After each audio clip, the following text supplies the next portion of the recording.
मुझे, अपने बाबा को, अपने बहन भाइयों को, यहाँ तक कि अपना नाम तक भूल गई है वो।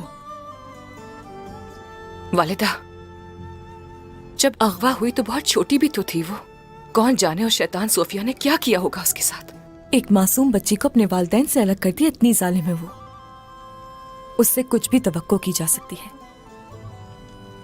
मगर हो सकता है वो कुछ ना भूली हो सकता है सोफिया ने ये बात आपको तकलीफ पहुंचाने के लिए की हो।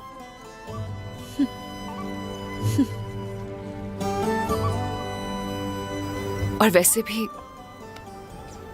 औलाद सब कुछ भूल सकती है, मगर अपने बाबा का, अपनी वालिदा का प्यार कभी नहीं भूल सकती। गुंजा सही कह रही है। आपसे मिला प्यार वो हरगिज नहीं भुला सकती। और आप ये देख लीजिएगा, जब हलीमा लौटेगी तो हर चीज पहले से भी ज्यादा बेहतर हो जाएगी। इंशाल्लाह। इंशाल्लाह। खास तौर पर पहले रोजे के लिए।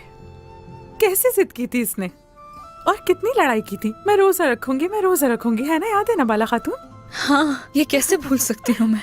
भूख से निढाल हो जाती थी जब उसके बाबा उससे कहते थे असर की अजान के साथ इफ्तार कर लेती थी।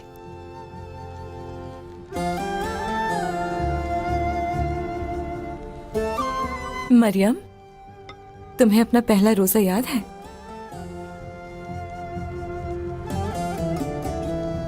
नहीं, मुझे याद नहीं।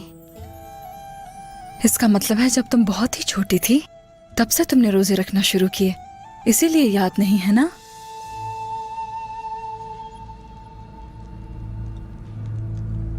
सोफिया ने अगर मुंह ना खोला तो क्या होगा? वो अपना मुंह खोलेगी। अब तो उसे बचाने वाला उसका दोस्त उलूगान भी नहीं रहा। उसकी सारी उम्मीदें खाक में मिल जाएंगी। कोई रास्ता नहीं बचा मुंह खोलने के सिवा उसके पास।